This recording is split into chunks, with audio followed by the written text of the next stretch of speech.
Hello बच्चों, कैसे हो आप सब। उम्मीद करता हूं बढ़िया ही होंगे। आज हम स्टार्ट करेंगे क्लास 10th का लेक्चर नंबर 3, जिसमें देखेंगे रासायनिक अभिक्रिया के प्रकार क्या होते हैं।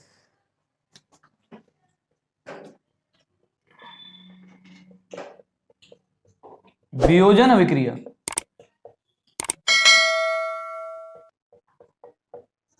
लेक्चर नंबर 2 में पढ़ा चुका हूं वियोजन अभिक्रिया क्या होती है। वियोजन अभिक्रिया के प्रकार कितने होते हैं। वियोजन अभिक्रिया के 3 प्रकार होते हैं। नंबर फर्स्ट, जो पहला प्रकार है ऊष्मीय वियोजन। दूसरा प्रकार है वैद्युत वियोजन। तीसरा प्रकार है प्रकाशीय वियोजन। प्रकाशीय वियोजन।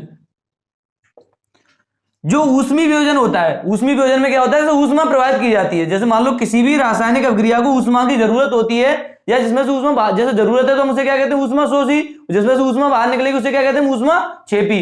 तो ऊष्मीय वियोजन में क्या होता है, ऊष्मा बाहर उत्सर्जित होती है। जैसे मान लो कोई समीकरण लिखा हमने, कैल्शियम ऑक्साइड की क्रिया जल से करा दी, तो कैल्शियम ऑक्साइड क्या है, चूना पत्थर यानी सीओ। इसकी क्रिया जल से कराएंगे तो क्या बनेगा, COH का होल ट्वाइस। COH का होल ट्वाइस, इसका नाम होता है कैल्शियम हाइड्रोक्साइड। प्लस इसमें से ऊष्मा क्या होगी, बाहर निकलेगी। तो बेटा ऊष्मा इसमें से बाहर निकलेगी तो इसे क्या कहेंगे, ऊष्मीय वियोजन कहेंगे। ये क्या है, कैल्शियम ऑक्साइड है।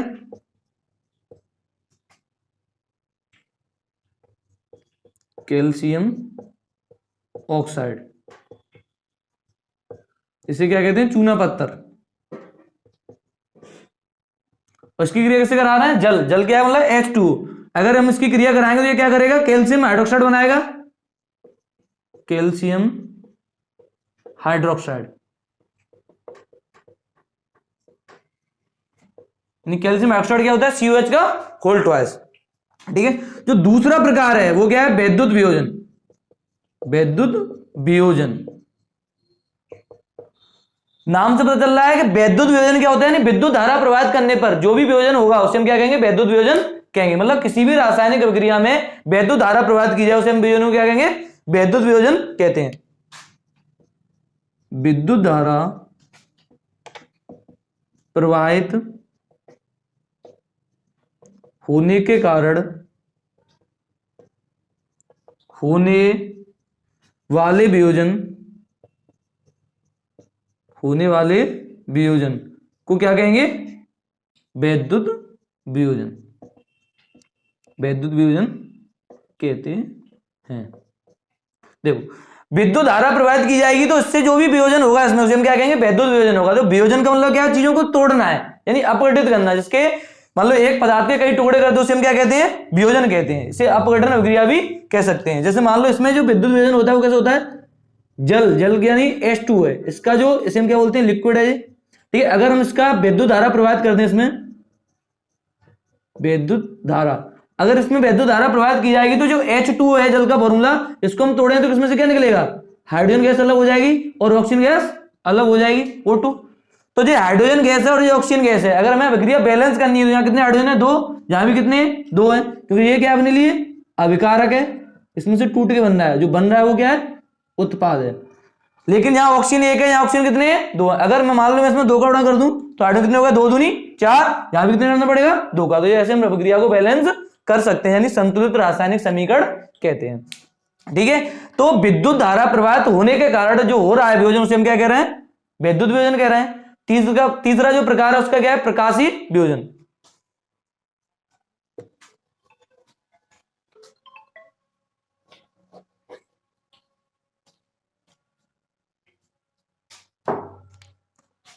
वियोजन की तीसरी हेडिंग क्या है, प्रकाशीय वियोजन।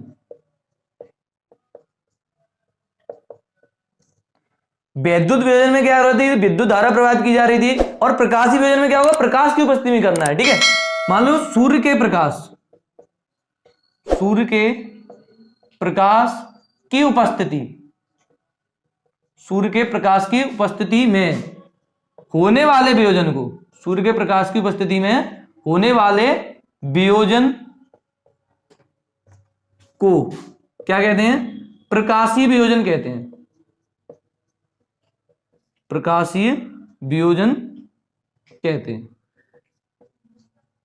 इसमें क्या करना है, जो भी सूर्य का प्रकाश है उसकी उपस्थिति में जो भी रिएक्शन होगी उसे हम क्या कहेंगे, प्रकाशीय वियोजन। यानी जब भी कोई रासायनिक समीकरण होगा इसमें तो सूर्य के प्रकाश की उपस्थिति में रिएक्शन होनी चाहिए। ठीक है, जैसे मान लो इसमें एग्जांपल लिया गया हमने सिल्वर क्लोराइड। सिल्वर क्लोराइड क्या होता है, AgCl, सिल्वर क्लोराइड।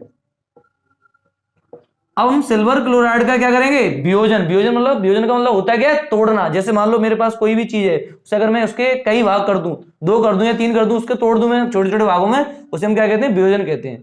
ठीक है, चाहे ऊष्मीय वियोजन हो, चाहे वैद्युत वियोजन हो, चाहे प्रकाशीय वियोजन हो। अगर सिल्वर क्लोराइड अगर वैसे मैं तोड़ दूं प्रकाश की उपस्थिति में, सूर्य का प्रकाश, ठीक है, तो सूर्य के प्रकाश की उपस्थिति में इसका जो वियोजन करना है, तो इसमें से सिल्वर है वो Ag अलग हो जाएगी, और जो क्लोरीन है वो गैस के रूप में यानी Cl2 गैस बनके बाहर अभिक्रिया से निकल जाएगी। ठीक है, और जो सिल्वर है वो क्या है, अपना एक धातु यानी मेटल है सिल्वर। ठीक है, जिसे अपन चांदी बोलते हैं। तो जब भी ये रिएक्शन हुई तो सिल्वर क्लोराइड को हमने सूर्य के प्रकाश की उपस्थिति में तोड़ा है, तो क्या हुआ, Ag प्लस Cl2। देखो ये अपने पास एक अभिकारकता से तोड़ दिया हमने, कितने उत्पाद प्राप्त हुए, 2, क्योंकि ये अभिकारक है अपने लिए। ये क्या है अपने लिए, उत्पाद, क्योंकि जो जिससे निर्माण हो रहा है जिस चीज का वो क्या है, उत्पाद है। ठीक है, जिससे हो रहा है वो क्या है, अपने लिए अभिकारक है। तो अगर मान लो सिल्वर अलग हो गया Ag, तो इसका जो उपयोग किया जाता है वो कहां किया जाता है, इसका सबसे बड़ा उपयोग है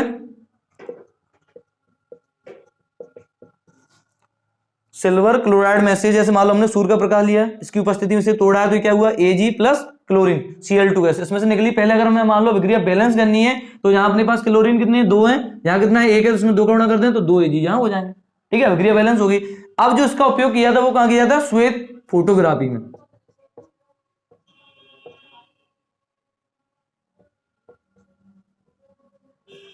इसका जो उपयोग करते हैं वो किसमें करते हैं, श्वेत फोटोग्राफी में। ठीक है, वियोजन के 3 प्रकार पढ़ लिए, ऊष्मीय वियोजन, वैद्युत वियोजन और प्रकाश की वियोजन। तीसरी रासायनिक अभिक्रिया है, पहली रासायनिक अभिक्रिया क्या थी, संयोजन अभिक्रिया, दूसरी पढ़ी हमने वियोजन, तीसरी है विस्थापन अभिक्रिया। विस्थापन अभिक्रिया। तो विस्थापन अभिक्रिया क्या होती है, इस अभिक्रिया में क्या होता है, उच्च क्रियाशील तत्व निम्न क्रियाशील तत्व को अपने विलयन से विस्थापित कर देता है, उसे हम विस्थापन अभिक्रिया कहते हैं। अपने विलयन से बोल दो चाहे उसके यौगिक से बोल दो।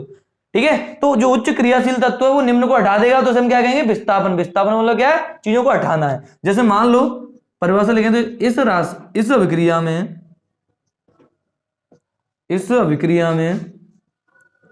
उच्च क्रियाशील तत्व निम्न क्रियाशील तत्व को अपने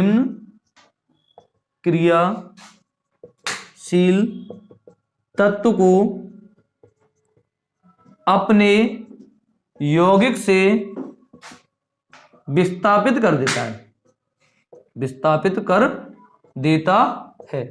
ठीक है, इस अभिक्रिया में उच्च क्रियाशील तत्व निम्न क्रियाशील तत्व को अपने यौगिक से विस्थापित कर देता है, इसे हम क्या कहते हैं, विस्थापन अभिक्रिया कहते हैं। ठीक है, जैसे मान लो हमने एग्जांपल लिया कॉपर सल्फेट। ये क्या लिया अपने उदाहरण, कॉपर सल्फेट। अब हमने इस कॉपर सल्फेट की जो क्रिया की है बेटा किससे की, फेरस यानी लोहा आयरन से की। ठीक है, आयरन। अब ये फेरस बेटा कॉपर सल्फेट से क्रिया करेगा, तो ये क्या कर रहा है, मतलब जो फेरस है वो उच्च क्रियाशील तत्व, कॉपर निम्न क्रियाशील तत्व है। कोई बोले सर हमें ये कैसे पता चलेगा कि ये उच्च है ये निम्न है, क्योंकि जो अपना तीसरा चैप्टर पढ़ेंगे मेटल एंड नॉन मेटल, उसमें देखने पड़ेंगे एक श्रेणी आती है सक्रियता श्रेणी, जिसमें तत्वों को सीरीज में रखा गया है। जो तत्व सीरीज में ऊपर है उसका क्या होता है ऑक्सीडाइज्ड, जो तत्व नीचे है उसका क्या होता है अपचयन। तो जो फेरस है वो सीरीज में ऊपर है कॉपर से। ठीक है, तो फेरस क्या करेगा, कॉपर को अपने विलयन से हटा देगा, इसकी जगह पे आ जाएगा जो कॉपर इसकी जगह पहुंच जाएगा। इसी को हम क्या कहते हैं, विस्थापन अभिक्रिया कहते हैं। तो जो इसकी जगह पे आएगा तो क्या बन जाएगा, FeSO4 ये प्लस Cu, तो इसका नाम हो गया फेरस सल्फेट। क्या बन गया ये, फेरस सल्फेट। और कॉपर सल्फेट से यानी विस्थापित हो गया, इधर क्या आ गया, कॉपर। ठीक है, अगर अभिक्रिया बैलेंस है तो कोई दिक्कत नहीं, देखो मान चेक कर लेते, कॉपर इधर एक है, इधर भी एक है, फेरस एक है, इधर भी एक है, सल्फेट SO4 है, ये भी SO4 है। ठीक है, तो ये अभिक्रिया ऑलरेडी बैलेंस है, तो हमें बैलेंस करने की जरूरत नहीं है। ये तीसरा प्रकार था अभिक्रिया का, यानी इस अभिक्रिया में क्या हो रहा है, इस अभिक्रिया में उच्च क्रियाशील तत्व निम्न क्रियाशील तत्व को अपने विलयन से या अपने यौगिक से विस्थापित कर रहा है। ठीक है, तो नोट कर लो वीडियो पॉज करके।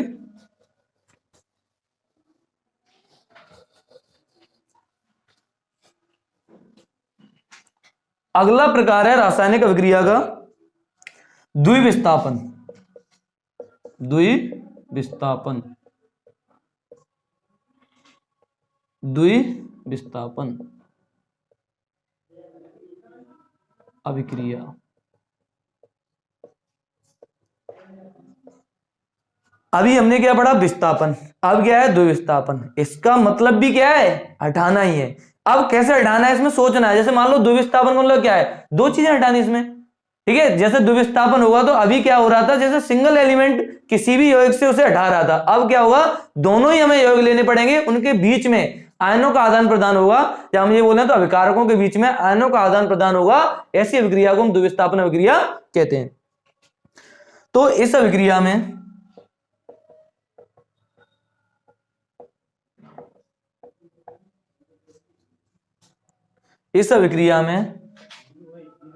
उत्पादों के निर्माण को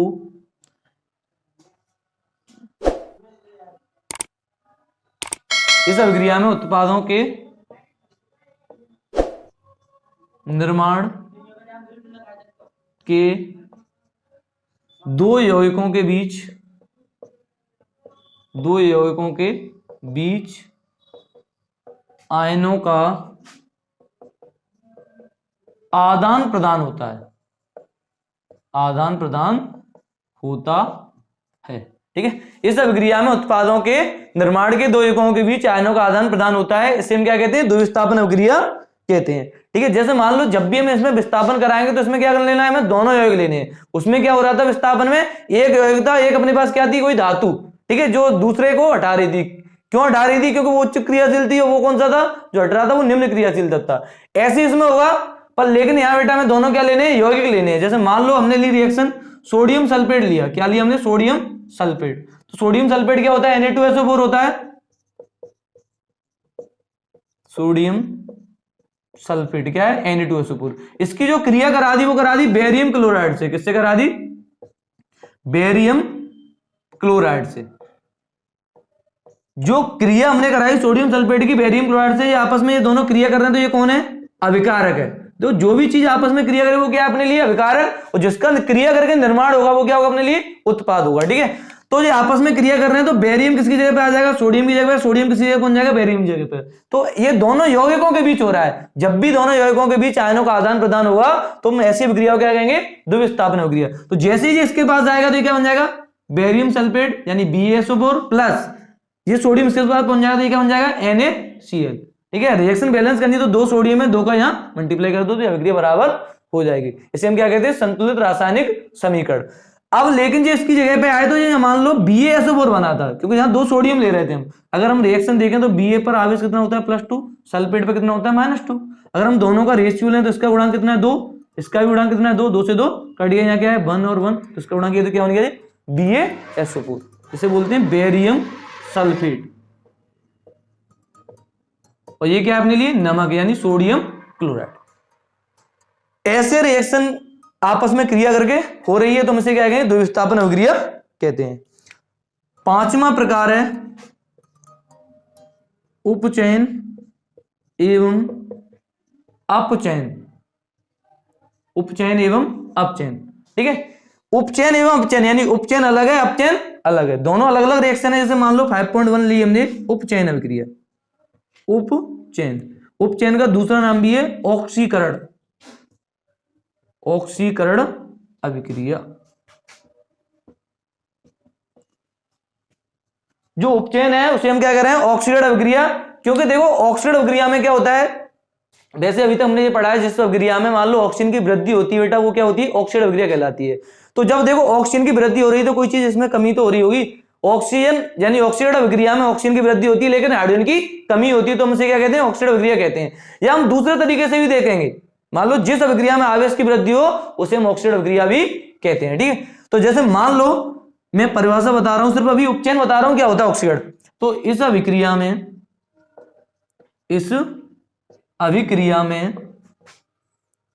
ऑक्सीजन की वृद्धि, इस अभिक्रिया में ऑक्सीजन की वृद्धि एवं हाइड्रोजन की कमी होती है। हाइड्रोजन की कमी होती है, उसे हम क्या कहते हैं, ऑक्सीडेटिव अभिक्रिया कहते हैं। जस्ट इसका उल्टा कर दो, वो क्या हो जाएगा, अपचयन। जैसे मान लो दूसरा प्रकार है अपना क्या, अपचयन। क्या है, अपचयन अभिक्रिया। देखो यहां क्या हो रहा है, इस अभिक्रिया में ऑक्सीजन की वृद्धि हो रही है तो इसमें क्या होगी, ऑक्सीजन की कमी, और यहां हाइड्रोजन की कमी तो उसमें क्या हो जाएगी, हाइड्रोजन की वृद्धि। तो जस्ट उल्टा करना है, इस अभिक्रिया में, इस अभिक्रिया में, इस अभिक्रिया में हाइड्रोजन की वृद्धि, हाइड्रोजन की वृद्धि एवं ऑक्सीजन की कमी होती है, कमी होती है, अपचयन अभिक्रिया कहलाती है। जस्ट एक दूसरे के, आज दोनों उल्टे हैं। ऐसे ही हमें, जैसे मान लो हमने दोनों की एक साथ परिभाषा देखी, ऐसे हम दोनों के समीकरण देखें तो हमें और ज्यादा चीजें क्लियर होंगी इसमें, ठीक है। तो वीडियो पॉज करके इसे नोट कर लो।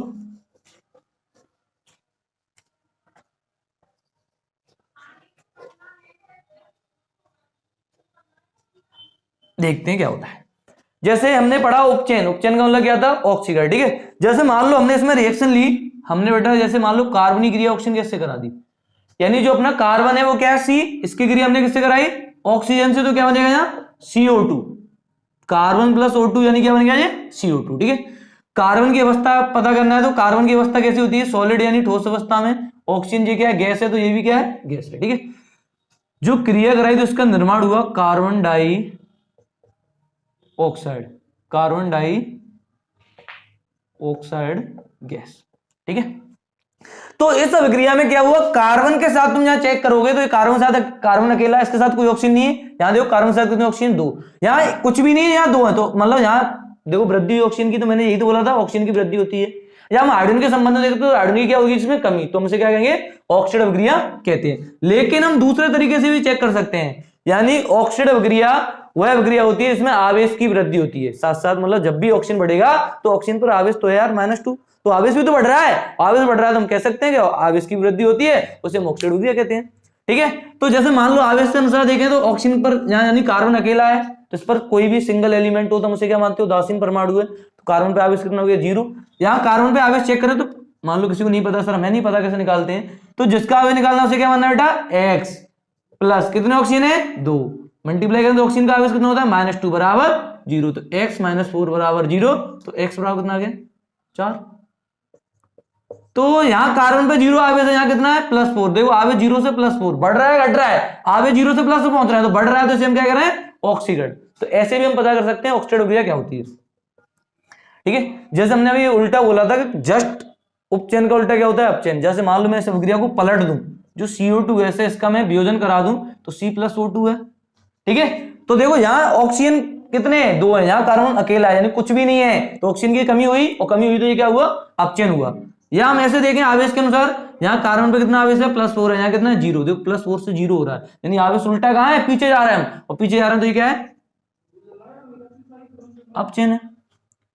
ये क्या है, ऑक्सीडेट, और ये क्या है, अपचयन, ठीक है। जैसे मान लो दोनों घटनाएं एक साथ होती हैं, जैसे कोई ऐसा समीकरण हो, यानी कोई एक ऐसी रासायनिक अभिक्रिया जिसमें ऑक्सीडेट और अपचयन दोनों एक साथ होते हैं, उसे हम क्या कहते हैं, रेडॉक्स अभिक्रिया कहते हैं, उसे हम क्या कहते हैं, रेडॉक्स अभिक्रिया। ये प्रकार नहीं है, प्रकार तो इतने ही है 5, ये अलग से है, नोट में देख लेते हैं इसे।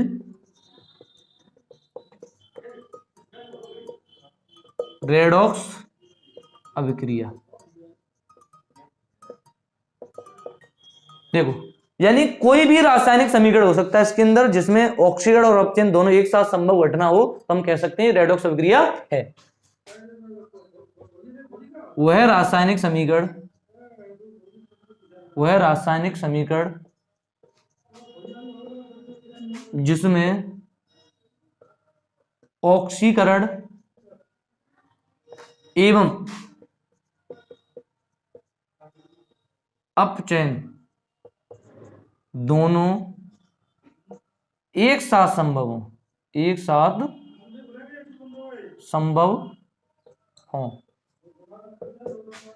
रेडॉक्स अभिक्रिया कहलाती है। यहां अभिक्रिया ले लो, वह रासायनिक अभिक्रिया, ठीक है। नीचे अभिक्रिया ली तो तुमने, यहां भी अभिक्रिया लेनी पड़ेगी। समीकरण को ही तो अभिक्रिया कहते हैं यार। वह रासायनिक अभिक्रिया जिसमें ऑक्सीडेशन एवं अपचयन दोनों एक साथ संभव हो रेडॉक्स अभिक्रिया कहते हैं। कोई बोले सर ऐसा कैसे हो सकता है? मान लो कोई चीज है यार, दोनों में एक साथ संभावना हो रही है, पॉसिबिलिटी है, तो मुझसे क्या कहेंगे? रेडॉक्स अभिक्रिया कहते हैं। और कौन कौन सी संभावना होनी चाहिए? यानी जिसमें ऑक्सीडेशन हो और अपचयन हो। जैसे मान लो हमने रिएक्शन ली, NaCl अपने पास, ठीक है, चाहे KCl ले लो चाहे कोई भी आयनिक ले लो, अगर मैं NaCl को तोड़ता हूं तो Na plus Cl minus, Na plus Cl minus. तो अगर बेटा जो Na है, यानी Na क्या है? सोडियम। Na क्या है? सोडियम। कितने नंबर पे आता है? 11 नंबर पे। तो इसमें इलेक्ट्रॉन भी 11 होंगे, यानी इसका जो परमाणु क्रमांक है 11, तो उतने ही तो इलेक्ट्रॉन होंगे। जो तत्व जिस नंबर पे आता है तो उतने इलेक्ट्रॉन होते हैं, उतने ही प्रोटॉन होते हैं। कब तक? जब तक वो क्या हो, उस पर कोई आवेश ना हो बेटा। तो 2 8 1 अंतिम क्वेश्चन में कितना? 1 इलेक्ट्रॉन है। तो सोडियम कह रहा है कि जी अधिक से अधिक कितना इलेक्ट्रॉन चाहिए सिर्फ 1, क्योंकि अंतिम केस में 1 इलेक्ट्रॉन, तो 1 इलेक्ट्रॉन किसी को दे देगा तो इस पर आवेश कौन सा आएगा? प्लस। तो सोडियम Na से क्या बनाएगा? Na plus. तो देखो यहां सोडियम अकेला है तो आवेश 0, ये क्या बनेगा? 0 से +1 हो रहा है तो आवेश बढ़ रहा है, तो इसे हम क्या कह रहे हैं? ऑक्सीकरण। और आवेश का बढ़ना अभी तो देखा था क्या होता है? ऑक्सीडेशन होता है। तो यहां अगर रिएक्शन बैलेंस करनी है, देखो अभिक्रिया में बराबर करनी है, 0 या +1 है, बराबर तो नहीं है। तो अगर मैं बेटा 1 इलेक्ट्रॉन ले लूं तो ये रिएक्शन बराबर हो जाएगी, क्योंकि यहाँ +1 है तो +1 हो जाएगी, क्योंकि -1, टोटल आवेश 0। ऐसे में अभिक्रिया को बराबर भी कर सकते हैं। और क्लोरीन से क्या हो रहा है? Cl-1 हो रहा है। ये क्लोरीन कितने नंबर पे? 17 नंबर पे। इसका इलेक्ट्रॉन किया 2 8 7, तो अंतिम क्वेश्चन 7 इलेक्ट्रॉन है। तो ये इलेक्ट्रॉन देगा नहीं, क्योंकि 4 तक इलेक्ट्रॉन प्लस के होते हैं, 4 से ज्यादा होते हैं तो किसके होते हैं? माइनस के। क्योंकि बेटा इलेक्ट्रॉन दे तो रहा है सोडियम, ले कौन रहा है? क्लोरीन, तभी तो इनके बीच में जो बॉन्डिंग हुई है। तो ये क्लोरीन इलेक्ट्रॉन ले लेगा, 1 इलेक्ट्रॉन ये दे रहा है, तो ये क्या करेगा? यहाँ अंतिम क्वेश्चन 7 इलेक्ट्रॉन, तो अपना अष्टक पूरा करने के लिए क्या आया? तो उसने 1 इलेक्ट्रॉन लिया है, तभी तो ये -1 आया है। तो यहाँ आवेश कितना है? 0, यहाँ -1 है। तो 0 से ये -1 आवेश हुआ है, तो ये क्या हुआ है? 0 से पीछे जा रहा है माइनस, यानी क्या हुआ? अपचयन। अगर मान लो ये रिएक्शन में बैलेंस करें तो यहाँ 0 या माइनस है, ये भी बराबर नहीं है, तो क्या करें? कोई सोच रहा है सर इलेक्ट्रॉन इधर ही ले लो, अभी तुमने इधर लिया था, इधर ले लो। तो ये -1 बेटा पहले से था, एक और ले लिया तुमने -1, तो -2 हो गया। 0 -2 बराबर होते हैं क्या? नहीं बेटा, तो इलेक्ट्रॉन किधर लेंगे? इधर लेंगे, क्योंकि 0 -1 तो -1 और ये भी -1 है, अभिक्रिया बराबर हो जाएगी। इसे हम क्या कहते हैं? रेडॉक्स अभिक्रिया कहते हैं। इसमें क्या हुआ? ऑक्सीडेशन और अपचयन दोनों एक साथ संभव हो रहे थे, तो हम उसे क्या कह रहे हैं? रेडॉक्स अभिक्रिया। ठीक है, ये अपने रासायनिक अभिक्रिया के प्रकार थे। वीडियो पॉज करके नोट कर लो। ये तो बेटा क्या थे? रासायनिक अभिक्रिया के 5 प्रकार थे। ठीक है, अब जो रासायनिक अभिक्रियाओं का कुछ दैनिक जीवन में भी उपयोग होता है।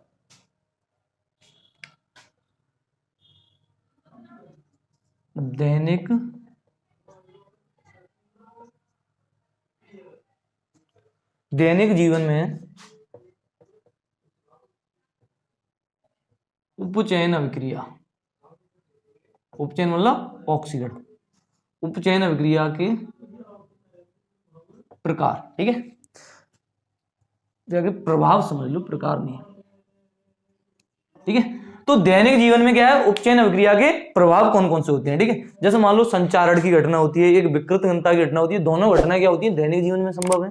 ठीक है, जैसे संचारण मतलब क्या होता है? जैसे लोहे पर जंग लगना है, या किसी परत पर मान लो कोई काली परत चढ़ जाए, जैसे सिल्वर है काली पड़ जाती है, तो ये सब क्या होती है? जंग लगना, यानी संचारण कहलाता है। ठीक है, तो दैनिक जीवन में उपचयन अभिक्रिया का प्रभाव, उपचयन क्या होता है? ऑक्सीकरण। उपचयन क्या है अपने लिए? ऑक्सीकरण अभिक्रिया, यानी ऑक्सीकृत हो रही है। ठीक है, तो जैसे मान लो इसका जो पहला प्रकार है 3.1 का, संचारण। संचारण क्या होता है? जब कोई धातु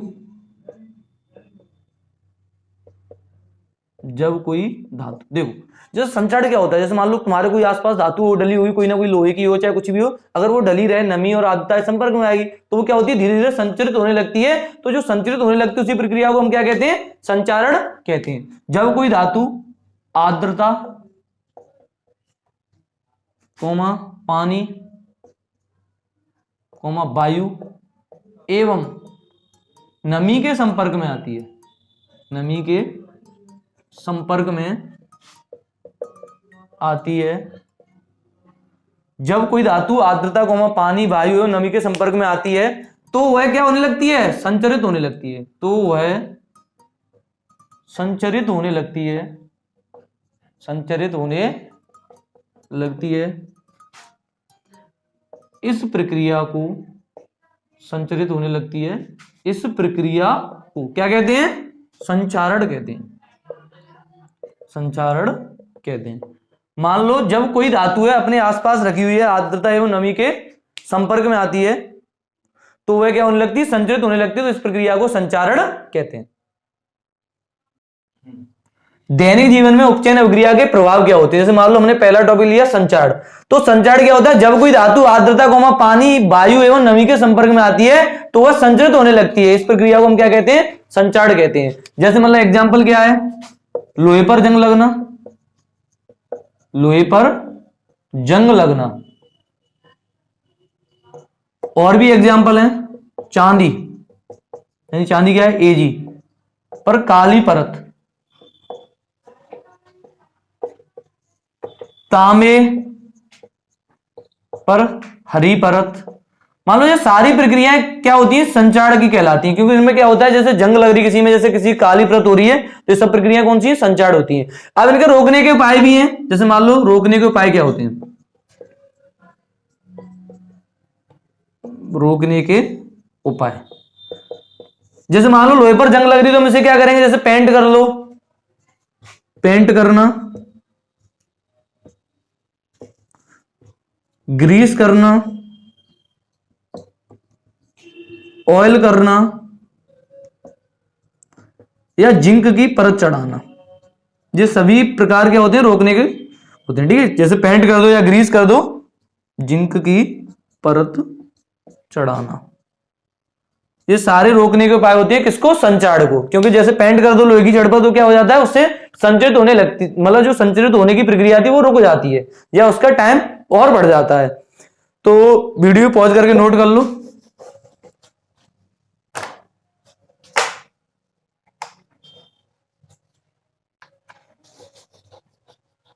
अगला प्रभाव है दैनिक जीवन में विकृत गंधता, विकृत गंधता। विकृत गंधता क्या होती है, जैसे मान लो कोई भी वसायुक्त या तेली खाद्य सामग्री होती है जो लंबे समय तक रखी जाती है तो स्वाद में खट्टे एवं दुर्गंध युक्त हो जाती है, इस प्रक्रिया को हम क्या कहते हैं, विकृत गंधता कहते हैं। मतलब जैसे कोई भी तेली खाद्य सामग्री हो जैसे हम लंबे समय तक रखेंगे तो वो क्या हो जाएगी, स्वाद में खट्टी एवं दुर्गंध युक्त हो जाएगी, तो इस प्रक्रिया को विकृत गंधता कहते हैं। जैसे मान लो एग्जाम्पल लिया हमने, ठीक है, कुछ भी रख दो, तेली खाद्य सामग्री जैसे समोसे वगैरह या कुछ भी रख दो, तो वो क्या होंगे, अगर उन्हें तुम लंबे समय तक रखोगे तो स्वाद में खट्टे एवं दुर्गंध युक्त हो जाएंगे, तो ऐसी प्रक्रिया को विकृत गंधता कहते हैं। इसको भी रोकने के उपाय हैं, या तो हम इसे जैसे ठंडा कर लें, यदि मान लो कोई भी चीज जैसे फ्रिज में रख दे ठंडा करने के लिए तो रोक सकते हैं, या कुछ जैसे नमकीन की पैकेट या चिप्स की थैली आती है तो उसमें नाइट्रोजन गैस भर देते हैं, क्योंकि उससे क्रिया नहीं हो पाती तो वो सुरक्षित रहती है, तो ऐसे हम विकृत गंधता को रोक सकते हैं।